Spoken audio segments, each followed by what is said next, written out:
ये आकाशवाणी देहरादून है। अब आप डिम्पल सानंद से प्रादेशिक समाचार सुनिए। पहले मुख्य समाचार। आज साल का आखिरी पूर्ण चंद्र ग्रहण देखा गया। कार्तिक पूर्णिमा के अवसर पर तीर्थनगरी हरिद्वार में देश के विभिन्न प्रांतों से आए लाखों श्रद्धालुओं ने गंगा में आस्था की डुबकी लगाई। पुलिस महानिदेशक अशोक कुमार ने कुमाऊं और गढ़वाल मंडल के पुलिस उप महानिरीक्षकों को अपराध और कानून व्यवस्था में लापरवाही बरतने वाले अधिकारियों के खिलाफ कार्रवाई करने के निर्देश दिए। और पौड़ी जिले के प्रभारी मंत्री चंदन रामदास ने आज जिले के विकासखंड कोट में सफदरखाल पंपिंग पेयजल योजना के ट्रीटमेंट प्लांट और इंटेक वेल का निरीक्षण किया। और अब समाचार विस्तार से। आज साल का आखिरी पूर्ण चंद्र ग्रहण था। ग्रहण दोपहर बाद 2:39 से शुरू हुआ, जिसके बाद पूर्ण ग्रहण 3:46 पर देखा गया। वहीं शाम 6:20 पर चंद्र ग्रहण काल संपन्न हो गया है। पृथ्वी विज्ञान मंत्रालय के अनुसार चंद्र ग्रहण का शुरुआती चरण भारत के किसी भी हिस्से से नजर नहीं आया, जबकि पूर्ण चंद्र ग्रहण और इसके आंशिक चरण शाम के समय देश के पूर्वी हिस्सों में दिखाई दिए। आंशिक चंद्र ग्रहण को देश के अन्य सभी हिस्सों से देखा गया। वहीं ग्रहण के चलते देश भर के मंदिर ग्रहण सूतक काल और ग्रहण के दौरान बंद रहे। श्री बद्रीनाथ धाम के कपाट भी सुबह 8:15 पर सूतक काल के चलते बंद कर दिए गए थे, जिसके बाद शाम 6:25 पर शुद्धिकरण और अभिषेक पूजा के बाद दर्शनों के लिए कपाट खोल दिए गए। आज कार्तिक पूर्णिमा के अवसर पर तीर्थनगरी हरिद्वार में देश के विभिन्न प्रांतों से आए लाखों श्रद्धालुओं ने गंगा में आस्था की डुबकी लगाकर सूर्य नारायण को अर्घ्य दिया। स्नान के बाद श्रद्धालुओं ने दान पुण्य आदि कर्मों को संपन्न किया। स्नान देखते हुए पुलिस ने मेला क्षेत्र को 9 जोन और 33 सेक्टरों में बांटते हुए सुरक्षा और यातायात व्यवस्था के चाक चौबंद इंतजाम किए थे। इससे पूर्व हरिद्वार में कल शाम लोगों ने दीपदान कर देव दीपावली उल्लास के साथ मनाई। वहीं हर की पैड़ी पर देव दीपावली का आयोजन किया गया, जिसमें हजारों दियों की रोशनी से हर की पैड़ी जगमगा उठी। देव दीपावली पर गंगा सभा के पदाधिकारियों व स्थानीय लोगों ने बढ़ चढ़कर हिस्सा लिया। सैनिक कल्याण मंत्री गणेश जोशी ने कहा कि सैनिकों के सम्मान और उनके कल्याण के लिए केंद्र और राज्य सरकार प्रयासरत है। आज देहरादून में श्री जोशी से गोरखाली सुधार सभा के अध्यक्ष व पदाधिकारियों ने मुलाकात की। शहीद दुर्गामल के नाम पर डाक टिकट जारी करने की सहमति मिलने पर गोरखाली सुधार सभा ने सैनिक कल्याण मंत्री गणेश जोशी का आभार व्यक्त किया। दरअसल बीती 25 अगस्त को शहीद दुर्गामल के 78वें श्रद्धांजलि दिवस के अवसर पर उत्तराखंड राज्य नेपाली भाषा समिति की ओर से कार्यक्रम का आयोजन किया गया था। इस कार्यक्रम में मुख्य अतिथि कैबिनेट मंत्री गणेश जोशी ने शहीद दुर्गामल के नाम पर डाक टिकट जारी करने के लिए भारत सरकार से अनुरोध करने की बात कही थी। खेल मंत्री रेखा आर्य ने आज रुद्रपुर स्टेडियम में लगभग 30 करोड़ की लागत से बनने वाले बहुउद्देशीय क्रीड़ा हॉल का शिलान्यास किया। इस अवसर पर खेल मंत्री ने कहा कि राज्य सरकार खेलों और खिलाड़ियों के उन्नयन के लिए लगातार प्रयास कर रही है। उन्होंने कहा कि इस हॉल के निर्माण के बाद इंडोर खेलों को और बढ़ावा मिलेगा। मैं समझती हूँ कि जिस मल्टीपर्पज़ हॉल का निर्माण होगा वो आने वाले समय में हमारे जितने भी इंडोर गेम्स होंगे वह इसमें किए जाएंगे। बच्चों के लिए एक सुविधा परक खेलने का स्थान जो है यहाँ पर हो सकेगा। बैडमिंटन से लेकर टेबल टेनिस तक की जो है प्रतियोगिताएं यहाँ पर होंगी और आने वाले 38वें राष्ट्रीय खेल का आयोजन भी इस मल्टीपर्पज़ हॉल के माध्यम से निष्पादित किया जाएगा।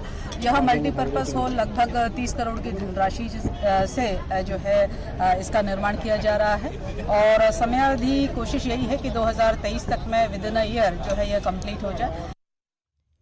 खेल मंत्री ने बताया कि 38वें राष्ट्रीय खेलों की तैयारी को लेकर लगभग 80% निर्माण कार्य किया जा चुका है। शेष बची तैयारियों को 6 माह के भीतर पूरा कर लिया जाएगा। प्रदेश के विभिन्न भागों में गुरु नानक जयंती धार्मिक श्रद्धा से मनाई जा रही है। इस अवसर पर राज्यपाल गुरमीत सिंह और मुख्यमंत्री पुष्कर सिंह धामी ने प्रदेशवासियों को बधाई और शुभकामनाएं दी। राज्यपाल ने कहा कि यह प्रकाश पर्व हमें गुरु नानक देव के बताए हुए मार्ग पर चलने और उनकी शिक्षाओं को जीवन में आचरण करने का मार्ग दिखाता है। उनकी शिक्षाओं में एक ओंकार सतनाम का मूल मंत्र गहन प्रेरणा देने वाला है।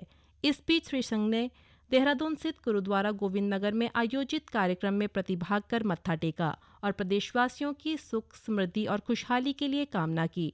उधर चंपावत जिले में गुरुद्वारा रीठा साहिब एवं गुरुद्वारा टनकपुर में अखंड पाठ की लड़ी के साथ ही सबद कीर्तन का आयोजन किया गया।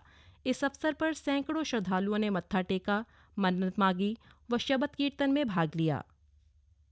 ये समाचार आकाशवाणी देहरादून से प्रसारित किए जा रहे हैं।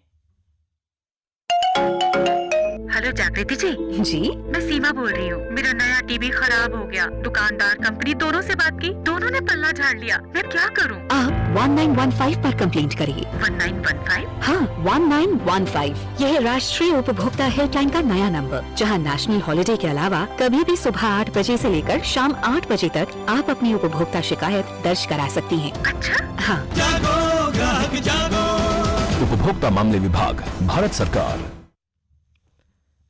पुलिस महानिदेशक अशोक कुमार ने कुमाऊं और गढ़वाल मंडल के पुलिस उप महानिरीक्षकों को अपराध और कानून व्यवस्था में लापरवाही बरतने वाले पुलिस अधिकारियों के खिलाफ कार्रवाई करने के निर्देश दिए हैं। देहरादून में अपराध व कानून व्यवस्था को लेकर आयोजित वीडियो कॉन्फ्रेंसिंग में पुलिस महानिदेशक ने कहा कि अच्छा कार्य करने वाले पुलिस अधिकारियों को पुरस्कृत भी किया जाएगा। पौड़ी जिले के प्रभारी मंत्री चंदन रामदास ने आज जिले के विकासखंड कोट में सफदरखाल पंपिंग पेयजल योजना के ट्रीटमेंट प्लांट और इंटेक वेल का निरीक्षण किया। उन्होंने बताया कि 1736 करोड़ रुपए की लागत से इस परियोजना का निर्माण किया जा रहा है। तो मैंने सफदर खाल कादी खाल पेयजल योजना का मैंने निरीक्षण किया, जो 1736 करोड़ की योजना है, यानी बहुत बड़ी योजना है और लगभग 15 से 20 गांव जिसने पेयजल देना है। मैंने सारे अधिकारी वहां बुलाए थे और मैंने उस पूरा ट्रीटमेंट प्लान का मैंने उसका निरीक्षण किया। राज्य स्थापना दिवस को लेकर तैयारियां पूरी कर ली गई हैं। स्थापना दिवस पर प्रदेश भर में विभिन्न कार्यक्रमों का आयोजन किया जाएगा। मुख्य समारोह राजधानी देहरादून में आयोजित होगा। पुलिस लाइन में रैतिक परेड आयोजित की जाएगी। इस अवसर पर प्रदेश भर में सरकारी कार्यालयों को सजाया जा रहा है। इस बीच केंद्रीय रक्षा एवं पर्यटन राज्य मंत्री अजय भट्ट ने आज हल्द्वानी में आयोजित एक कार्यक्रम में कहा कि शहीद राज्य आंदोलनकारियों के सपनों के अनुरूप राज्य का विकास किया जाएगा। साथ ही उन्होंने प्रदेशवासियों से राज्य के विकास में सहयोग देने की अपील की। अब हम 23वें साल में प्रवेश करेंगे। आज हम बहुत आगे बढ़े हैं। जिस तरह से हमको राज्य मिला, कई संघर्ष इसमें हुए हैं। खटीमा, मसूरी, रामपुर, तिराहा, ये साक्षी हैं हमारी माताओं बहनें और हमारे यहाँ के युवा भाई बहनों ने किस तरह से त्याग किया और अपने प्राणों की आहुति दी। इस प्रकार से जो राज्य मिला, इसके पीछे बहुत बड़ा उद्देश्य है कि हम अपने सारे जिन लोगों ने अपने प्राण यहाँ पर दिए और जो शहीद हुए, उन्होंने जिस कारण से राज्य बनाया, सब सौगंध लेते हैं कि हम उनके सपनों का ही उत्तराखंड बनाएंगे और हम लोग एकजुट होके उसी दिशा में आगे बढ़ रहे हैं, जिस दिशा के लिए, जिस विकास के लिए, जिस लक्ष्य के लिए हमारे लोगों ने अपना बलिदान दिया था। उधर भाजपा संगठन की ओर से राज्य स्थापना दिवस को भव्य रूप से मनाने के लिए वरिष्ठ नेताओं और पूर्व मुख्यमंत्रियों को जिम्मेदारी सौंपी गई है। प्रदेश मीडिया प्रभारी मनवीर चौहान ने बताया कि कल प्रदेश भर में विभिन्न कार्यक्रमों के साथ गोष्ठियों का आयोजन किया जाएगा। उन्होंने कहा कि राज्य आंदोलन में अपनी अहम भूमिका निभाने वाले शहीद आंदोलनकारी को श्रद्धांजलि दी जाएगी। रुद्रप्रयाग के अगस्त्यमुनि में मंदाकिनी शरदोत्सव विकास मेले का शुभारंभ हो गया है। इस अवसर पर क्षेत्रीय विधायक शैला रानी रावत ने बताया कि सरकार मेले और त्योहारों को प्रोत्साहित करने के लिए निरंतर प्रयासरत है। पेश है एक रिपोर्ट।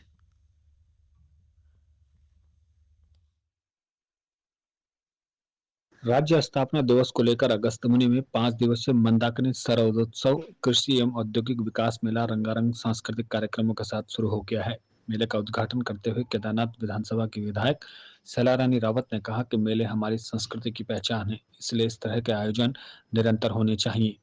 उन्होंने कहा कि मेला महोत्सवों से स्थानीय उत्पादों को भी बाजार मिलता है। इस मौके पर विधायक ने मेला परिसर में लगे स्टॉलों का निरीक्षण करते हुए विभागीय अधिकारियों को सरकारी जन कल्याणकारी योजनाओं के प्रचार प्रसार के निर्देश भी दिए। महोत्सव में पहले दिन कबड्डी एवं वॉलीबॉल प्रतियोगिताओं का आयोजन भी किया गया। आकाशवाणी समाचार के लिए रुद्रप्रयाग से विनय बाहुणा। प्रदेश में कल मौसम में परिवर्तन होने की संभावना है। राज्य मौसम विभाग के मुताबिक कल उत्तरकाशी, रुद्रप्रयाग, चमोली, बागेश्वर और पिथौरागढ़ जिले में ऊंचाई वाले इलाकों में कहीं कहीं हल्की से मध्यम बारिश हो सकती है। साथ ही 3500 मीटर या उससे अधिक ऊंचाई पर बर्फबारी भी हो सकती है। शेष राज्यों में मौसम साफ रहेगा। विद्युत मंत्रालय ने इलेक्ट्रिक वाहनों की चार्जिंग के बुनियादी ढांचे के लिए दिशा निर्देशों और मानकों में संशोधन जारी किए हैं। मंत्रालय ने कहा कि केंद्रीय विद्युत प्राधिकरण के अंतर्गत एक समिति राज्य सरकारों को सेवा शुल्क की अधिकतम सीमा के संबंध में सुझाव देगी। समिति सेवा शुल्क के लिए दैनिक दर के साथ साथ सौर घंटों के दौरान चार्ज करने के लिए दी जाने वाली छूट की भी सिफारिश करेगी। और अंत में मुख्य समाचार एक बार फिर। आज साल का आखिरी पूर्ण चंद्र ग्रहण देखा गया। कार्तिक पूर्णिमा के अवसर पर तीर्थनगरी हरिद्वार में देश के विभिन्न प्रांतों से आए लाखों श्रद्धालुओं ने गंगा में आस्था की डुबकी लगाई। पुलिस महानिदेशक अशोक कुमार ने कुमाऊं और गढ़वाल मंडल के पुलिस उप महानिरीक्षकों को अपराध और कानून व्यवस्था में लापरवाही बरतने वाले अधिकारियों के खिलाफ कार्रवाई करने के निर्देश दिए। और पौड़ी जिले के प्रभारी मंत्री चंदन रामदास ने आज जिले के विकासखंड कोट में सफदरदाल पंपिंग पेयजल योजना की ट्रीटमेंट प्लांट और इंटेक वेल का निरीक्षण किया। इसी के साथ प्रादेशिक समाचार समाप्त हुए। नमस्कार।